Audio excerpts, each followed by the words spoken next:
Hey guys, come hang out with me. I'm going to be reviewing two of the newest Galaxy's Edge Legacy Lightsabers they just added this month to their collection. I'm going to be comparing the Asajj Ventress Refocused to the Darth Maul Shadow Collective Saber and see if there's any differences at all. And we'll be checking out the details and the sounds of the Jedi Master Luminara Unduli lightsaber. And what is the really obscure story behind the Asajj Ventress Refocused lightsaber? So don't go anywhere, guys.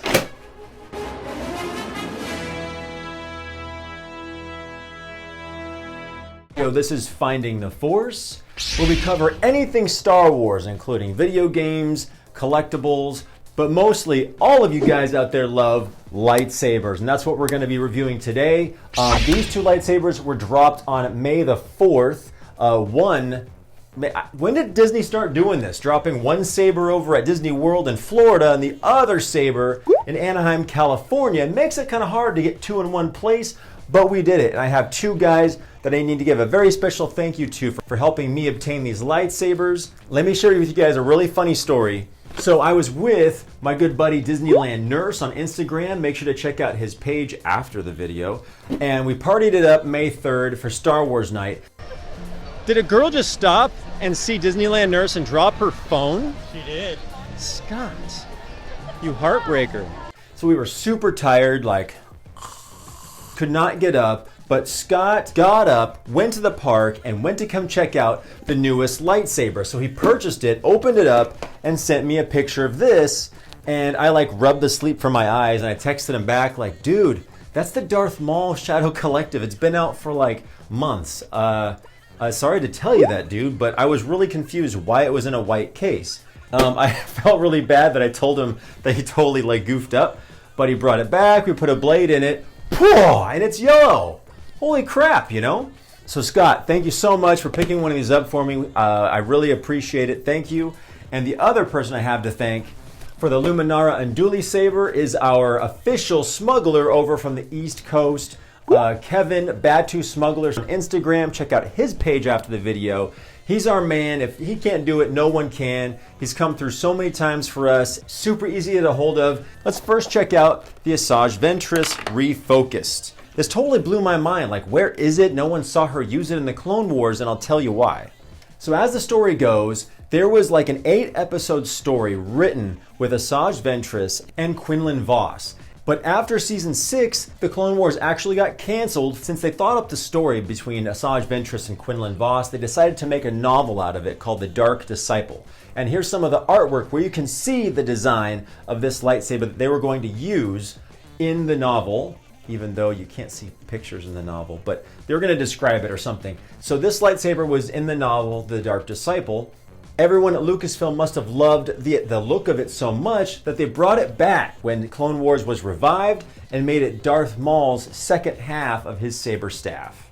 And so that's the explanation behind it. So make sure to comment down below and tell me if you guys think if Disney is being like wicked smart and there's some awesome Star Wars fanboys that came up with this idea, or did they just find an excuse to take a saber they already designed, put a new color in it, and sell it to you for probably around $150. So let me know what you think down in the comments. So I'm not sure if it's good news or bad news, but come take a look, guys, that there is literally no difference at all in the design of both of these lightsabers.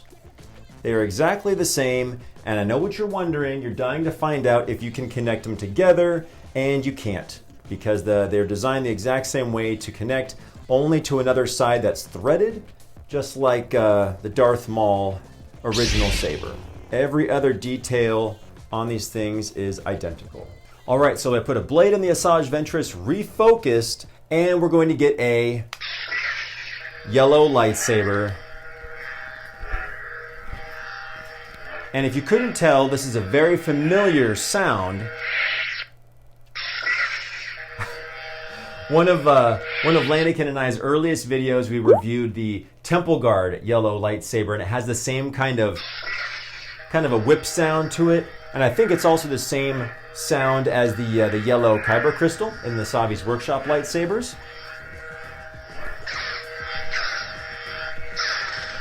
There's some flash effects for you guys. Swing effects.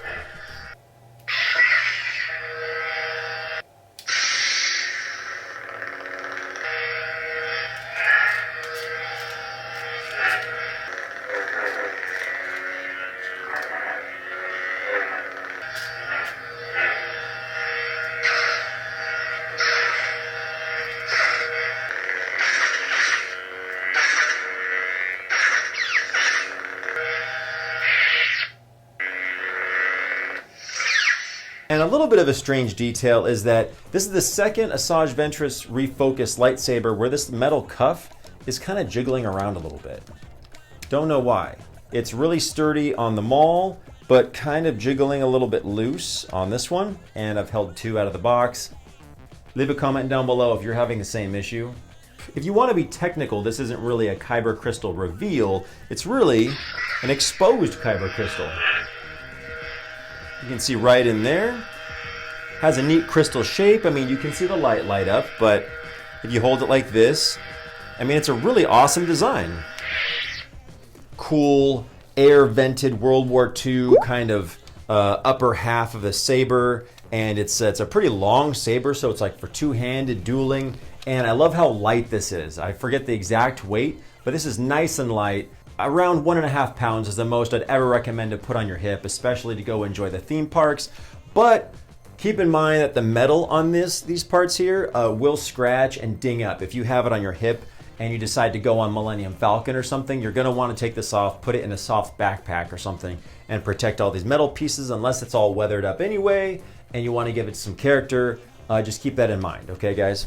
Now let's get to the new lightsaber, the Luminara Unduli Jedi Master, new lightsaber to the whole collection, and it's green. And I was thinking to myself, I didn't look up a list online. I think this and the Luke Skywalker are the only green Legacy lightsabers in the Disney collection. First thought when I see this is like Darth Maul. I just think of Darth Maul. These 2 buttons look really familiar, but the red button is not the activation button, the black one is. And it has a very Kit Fisto kind of appearance from the whole upper half of the saber. These perfectly leveled rings on the upper grip. I love it. It's soft, not sharp or edgy. It's not going to cut your hand at all. And the even smaller, thinner rings up near the very tip of the emitter. And probably where the most detail is in this lightsaber is going to be the pommel area with this really neat gold. All these gold strands, I guess you could call it. CoverTech belt clip, gotta love those. And all the paint looks really clean for the gaps in between the metal and the gold, nice and black. You know, some might say maybe the upper half is maybe not as interesting, not many color variations or textures, just the even rings. But if you like simple lightsaber designs, then this is definitely going to be a style you might like. Now, where I do, of course, wish, ideally, that if this button lit up, that would be money. But we have these, so we have a little bit of detail here with the buttons, and the knob is painted very nice red, and this black switch just turns a little bit to the side to turn on and off. And the pommel is where all the detail is. The gold strands, the black windows, and this little bitty nubbin, boink, right there at the bottom. We'll see how well vented it is for sound. We'll check that out here in a second. And it's got all the writing you're used to seeing, made in China, like everything else is. Disney, Lucasfilm, yada, yada, yada. All right, let's turn it on and see what cool new sounds they came up with. Because again, that's one of my favorite things about these sabers. I know some of you saber enthusiasts kind of knock on these, but keep in mind that this is like $139.95, and you're holding an all-metal lightsaber hilt with replaceable blades, which can be taken in and out in a fraction of a second. Really hard to beat that, and especially with the way that Hasbro has been trying to pump all these blade features into their sabers, because that's their nearest competitor is Hasbro. And they keep pumping all these blade features in, but all of a sudden their sensitivity is lacking, their reliability is lacking, it's kind of glitching a little bit, and I don't know. I think you Disney fans out there are really going to still go nuts and bonkers for these new additions like this. So let's check out the sound. 3, 2, 1. Oh. Man, that has got a strong purr to it.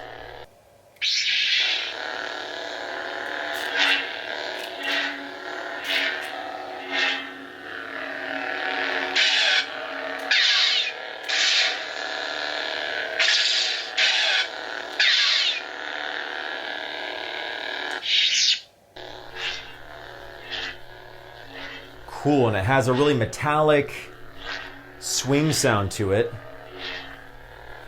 And again, someday I hope that they might increase the sensitivity, might upgrade their soundboards a little bit. But in the meantime, it's a fun. This is like, you know, these are like the coolest theme park souvenirs in the world. And you know, as far as lightsabers, I know they make them better, but still, dude, this does the trick, man. Let's check out the clash sounds.